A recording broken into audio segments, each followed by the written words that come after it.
تیوار پەیامێکی ئەمریکا بۆ لایەنەکانی هەرێم لەسەر پرسی پێکهێنانی حکوومەت ئاشکرا دەکات. پارتی چاوی لە پۆستە سیادیەکانە و یەکەتیش بە نیازی سەرۆکی حکوومەتە. نەوەی نوێ خۆی بۆ بەشداری لە حکوومەت ئامادە کردووە. دوای 2 هەفتە لە ئەنجامدانی هەڵبژاردننی پەرلەمانی کوردستان لایەنەکان سەرقاڵی جوڵە و ئامادەکارین بۆ پێکهێنانی حکوومەت و دەست بەکاربوونی پەرلەمان. هەمووانی چاوەڕوانی پەسەندکردنی ئەنجامی هەڵبژاردنەکان لەلایەن ئەنجومەنی دادوەریەوە تا دەست بە کۆبوونەوە و سەردانیەکانیان بکەن. سەرچاوەیەک لە پارتی دیموکراتی کوردستان ڕایگەیان لە دوای پەسەندکردنی ئەنجامەکان ڕاستەوخۆ سەردانی لایەنەکان دەکەن. وتیشی پارتی سەردانی یەکێتی و نەوەی نوێ و یەکگرتو و لایەنەکانی دیکەش دەکات. بەپێی زانیاریەکانی تیوار پارتی چاوی لە پۆستەکانی سەرۆکی حکوومەت و هەرێم و دوو لە وەزارەتە سیادیەکانە. لە لایەکی دیکەوە یەکەتیش لیژنەیەکی بە سەرۆکایەتی دەرباز کۆسرات ڕەسوڵ پێکەنا و سەردانی لایەنەکان دەکات.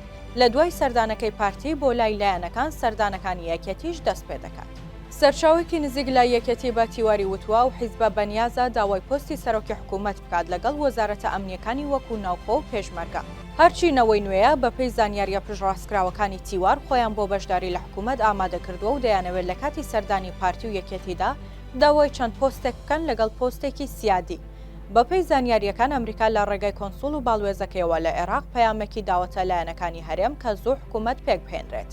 بۆ مەبەستەش لە ماوەی ئەم 2 ڕۆژەدا سەردانی هەر سێ لایەنی پارتی و یەکێتی و نەوەی نوێیان کردووە. سەرچاوەکە وتیشی ئەمریکا بەو لایەنانەی وتووە کە لەگەڵ سەقامگیری سیاسی هەرێم و عێراقن و نابێت پرسی پێکهێنانی حکوومەت زۆر دوام بکەوێت.